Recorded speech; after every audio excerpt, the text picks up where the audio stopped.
जहां भी कष्ट पाकर किसानों के आंखों से पानी निकले, वहां की सरकार जरूर सत्ता से बाहर निकले। ये शक्ति हमारे देश के किसान में है। सत्ता में कोई परमानेंट नहीं है, लेकिन जब आप सत्ता पे हो, उस नशा में होश खो जाके आप और आपके मंत्री दूसरे मंत्रियों के साथ, राज्यों के मंत्रियों के साथ, किसानों के साथ एक अपमानित रूप से व्यवहार करे, ये बिल्कुल हमें स्वीकार नहीं है। जब हमारे निरंजन रेड्डी जी, हमारे कृषि मंत्री और उनके साथ कुछ मंत्री दिल्ली में आए थे, तेलंगाना किसानों को मांग लेके,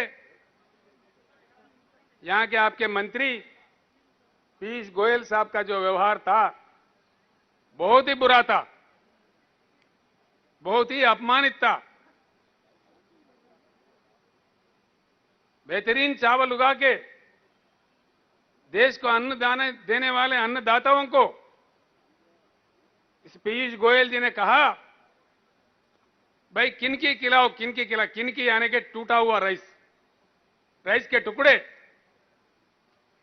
बेहतरीन राइस उगा के देश को अन्नदान देने वाले किसानों को से कहा गया कि आप किनकी खाओ, तेलंगाना जनता को ये आदत डालो कि टूटा हुआ राइस खाओ। ये है मर्यादा। भारत सरकार का यही नीति है। जो भी एक न्यायिक मांग लेके आए, धर्म का मांग लेके आए, उसके साथ ये व्यवहार हो, ऐसा हो। वो मंत्री पीयूष गोयल नहीं है, पीयूष गोलमाल है। वो समझता क्या है, मुझे समझ में नहीं आता। उल्टा सुल्टा बोलने लगता है।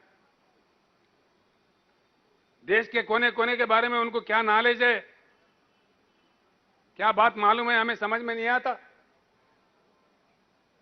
हमारा तेलंगाना राज्य का एक अलग किस्सा है। हम अपने अलग राज्य थे, जबरदस्ती जबकि दिल्ली सरकार ने हमको आंध्र प्रदेश में मिला दिया। आंध्र प्रदेश में मिलने के बाद कई दुख हमें झेलने पड़े। जो प्रोजेक्ट हमारे लिए बनने थे वो बंद कर दिए गए। जो हमारे लिए शुरू किए थे, कई दशकों तक उसको पेंडिंग रखा गया। किसान को ना नहर से, बांध से पानी मिला, मजबूरन जमीन का पानी को ढूंढना पड़ा। आप हैरत करेंगे राकेश टिकायत जी, शायद ही तेलंगाना के मुकाबले में सारे देश में कहीं भी इतने बोरवेल नहीं होंगे। तेलंगाना राज्य में ही सिर्फ तेलंगाना राज्य में आज 30 लाख बोरवेल चलते हैं, 30 लाख। वहां के किसानों ने अपने खून पसीने की कीमत से 50,000 करोड़ के ऊपर खर्च करके इन 30,000 बोरों का खुदवाई की, लाइनों के लिए, करंट लाइन के लिए पैसा भर्ती किया, अपने आप में मोटर खरीदा और उससे धान उगाने का काम किया कईयों दशक, आंखों में पानी लेते हुए। यह हमारी दुख भरी कहानी थी। सारी व्यवस्था, जो माइनर इरिगेशन का व्यवस्था था, जो हमारे महान काकतीय राजाओं ने दिया था, आंध्र प्रदेश सरकार ने उसको नजरअंदाज किया, उसको बर्बाद किया। उसके बाद जमीन में पानी नीचे गया 800 फीट में, 1000 फीट में, 900 फीट में पानी मिलता था। खेत उगाओ, बीच अदर में सूख जाओ, बिजली 5-6 घंटा भी सही नहीं आता। अब क्या करे किसान। एक जिला है जी महबूबनगर, उस जिले का आबादी है 35 लाख। वहां से 20 लाख लोग पेट हाथ में लिए मजदूरी करने देश के कोने कोने में जाते थे। ये हमारा दुख था।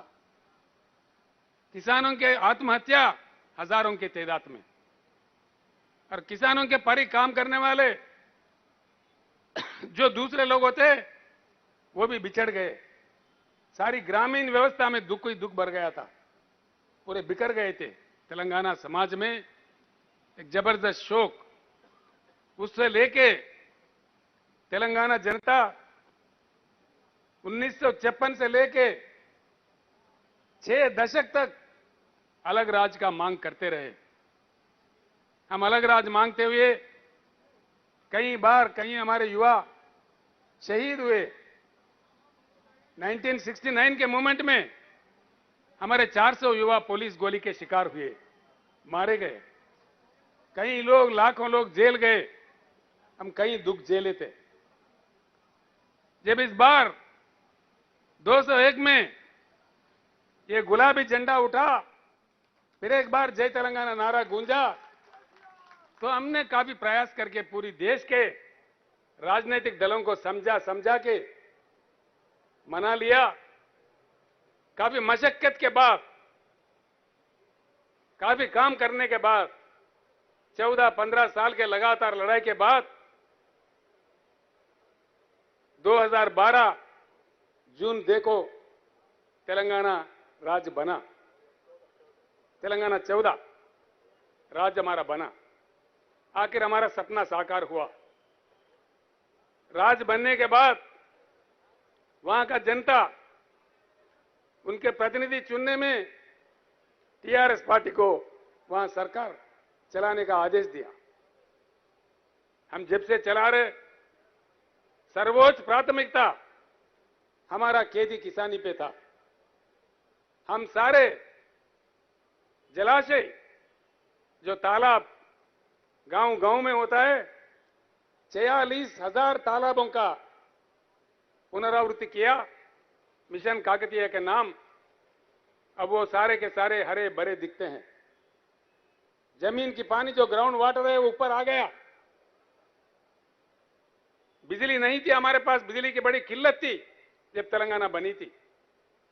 काफी कोशिशों से कई हजारों करोड़ खर्च करके हिंदुस्तान का इकलौता राज्य, एक ही राज्य है आज हिंदुस्तान में 24 घंटा हर किसी को क्वालिटी पावर देता है।